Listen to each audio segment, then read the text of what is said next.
The Book of Esther talks about the life of Xerxes from the biblical perspective.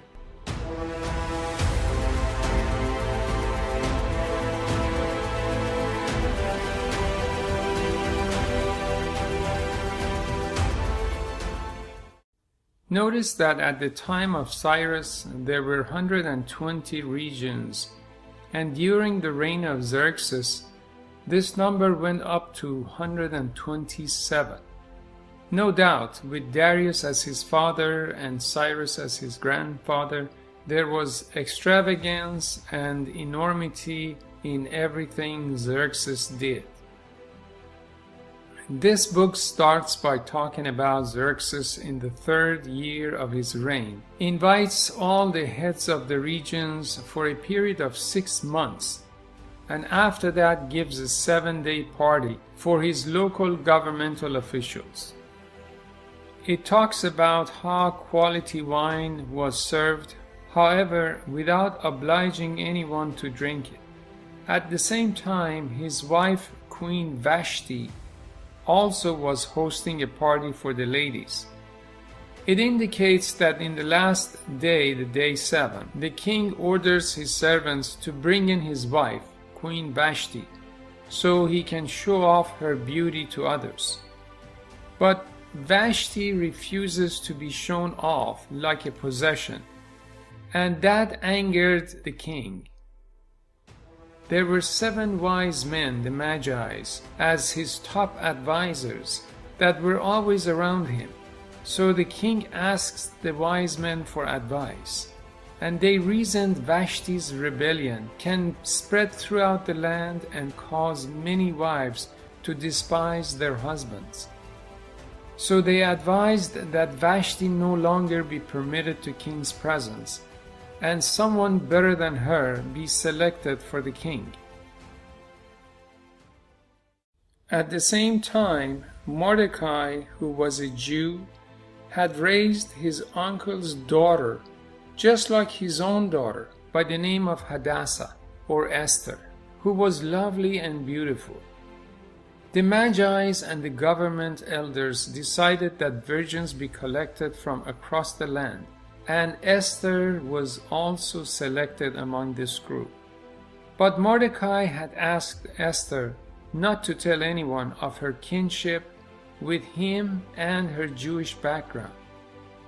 Esther gets selected among the beautiful virgins of the land for the king. After 12 months of preparation, 6 months with oils and 6 months with fragrances, these virgins were presented to the king. So the king's heart goes for Esther, and she becomes the queen of Persia, replacing Vashti. We read throughout the Bible how Satan has always taken steps to get between God and his people, from Adam and Eve to Noah and his family to Abraham and his descendants, whom God selected for himself. This is another example where hatred toward God and his people flares in the heart of this man called Haman, who the king placed above all other princes. Therefore all king's subjects would bow before Haman, except Mordecai the Jew, who was at the gate of the palace. The reason Mordecai was not bowing is based on Deuteronomy chapter 6 verse 13, which is among the first 5 books of the Bible written by Moses. This scripture was actually quoted by Jesus when Satan asked Jesus to bow down before him, and in exchange Satan would give Jesus all the kingdoms of the earth.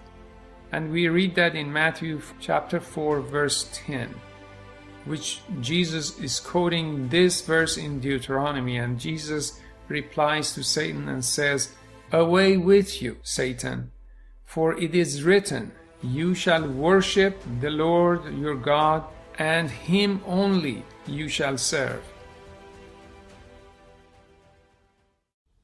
The pride of Haman must have hurt him when everyone else would worship him except Mordecai.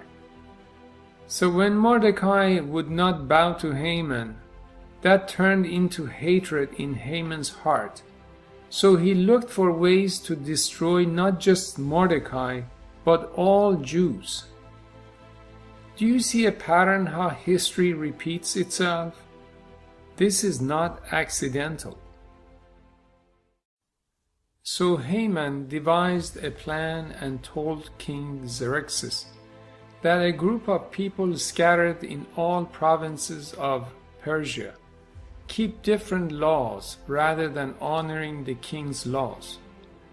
Haman suggested that these people should be killed and urged the king to make a decree to destroy the Jews.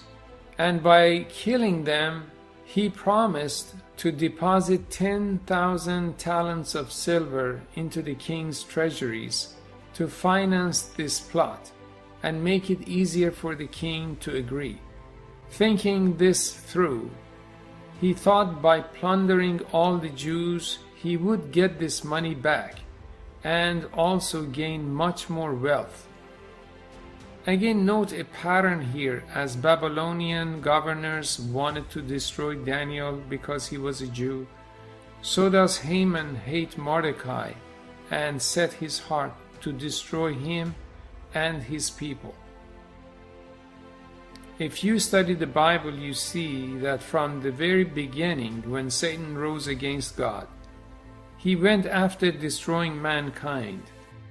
And as God focused on a certain group of people, even before Jews came into the picture, so did Satan focus on them to destroy him.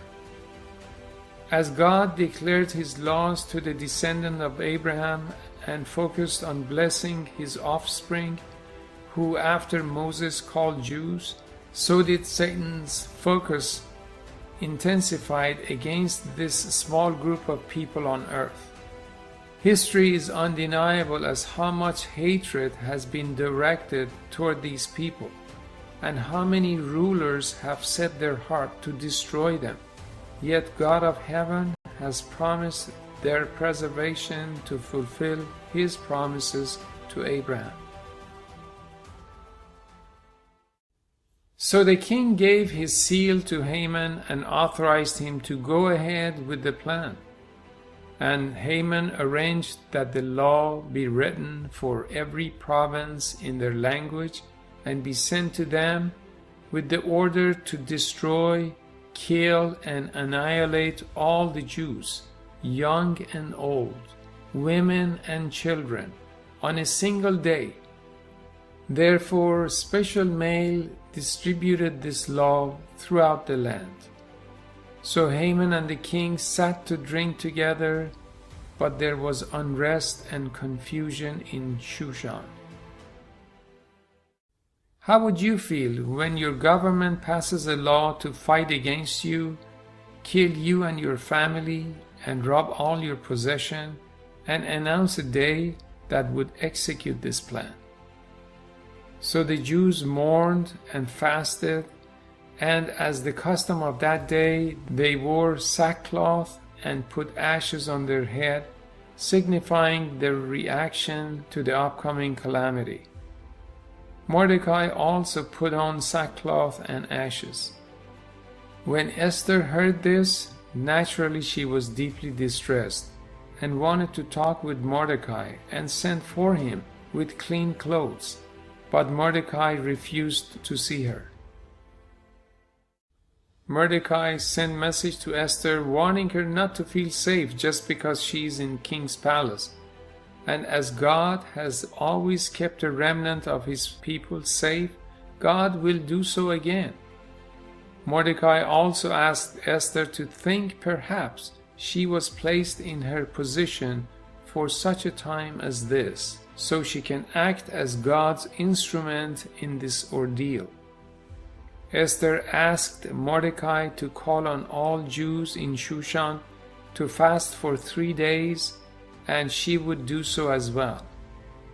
Esther then planned to go to the king's court unnoticed to discuss the issue, which that is something against the laws of the Medes and Persians.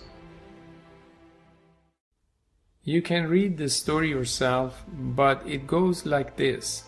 So Esther enters king's court, and Xerxes asks her what brought her there, and she requests a banquet just for the king and Haman, so she can make her request known.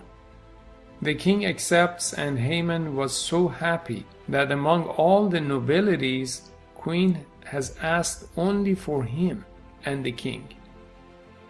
But Haman's heart was filled with hatred for Mordecai. There is a verse in the Bible in Proverbs chapter 4 verse 23 which says, "Above all else, safeguard your heart, for everything you do flows from it." In this passage we read how Haman was not satisfied as long as Mordecai is alive. So at the suggestion of his family, Haman built a 75-foot or 23-meter tall pole to hang Mordecai before the banquet. The events take an interesting turn, and you can see God's hand in it. So that one night that the king was unable to sleep, asked his servants to bring in the diaries of the historic events. So they brought in the diaries, and when they read for him how Mordecai saved the king's life by pointing to the two assassins, the king asked the reader if this man Mordecai was ever rewarded.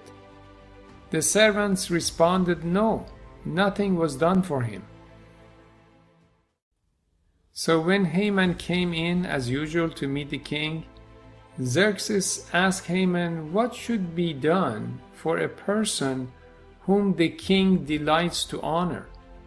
Haman, thinking that the king wants to honor Haman, he suggested the king's royal robe be given to this man to wear, and royal crest placed on his head, and place this man on a horse that king had ridden.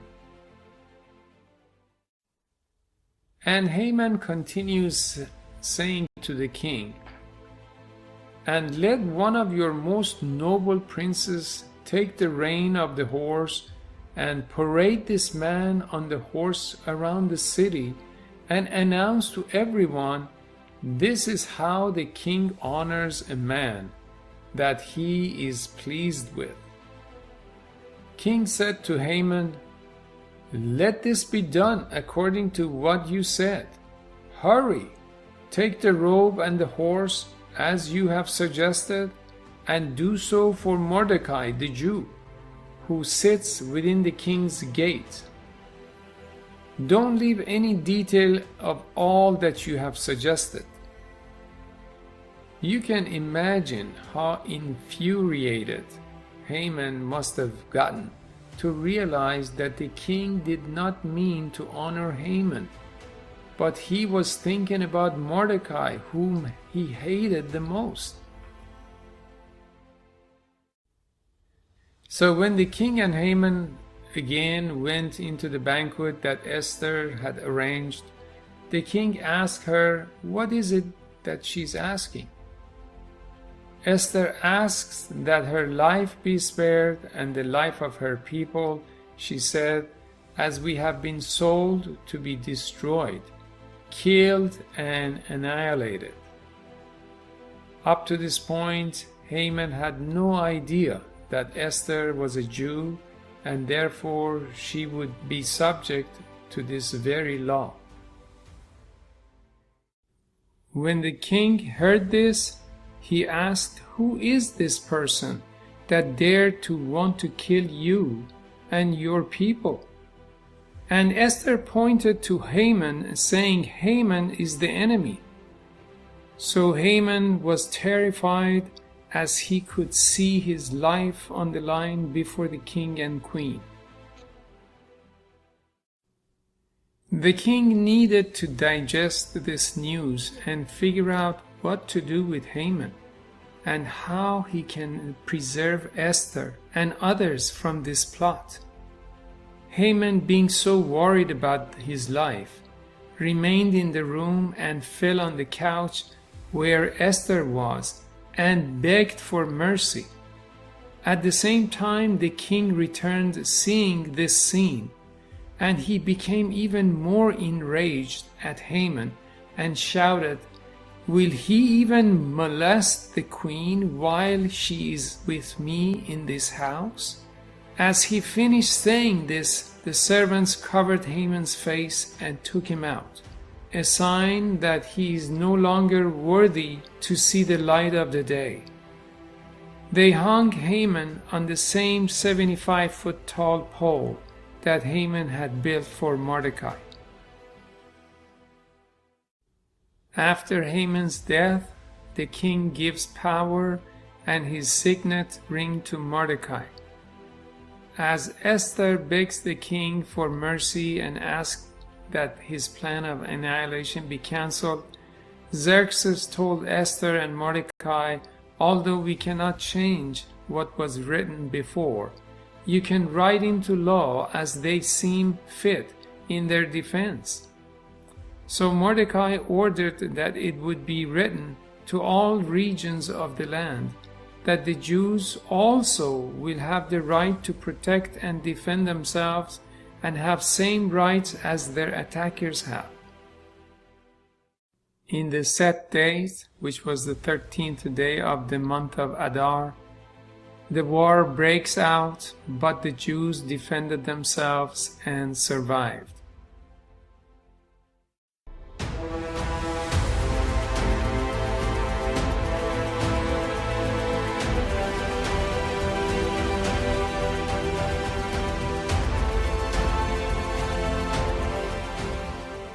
It was the king Xerxes who decided that the evil that Haman had plotted to come back to him and his family, and for this reason these days were called PURIM, meaning lots or dice. The name is explained as coming from the lot or die or pour, which Haman planned to cast to destroy the Jews. So the festival of PURIM was said to be observed by every generation and has been carried ever since till today.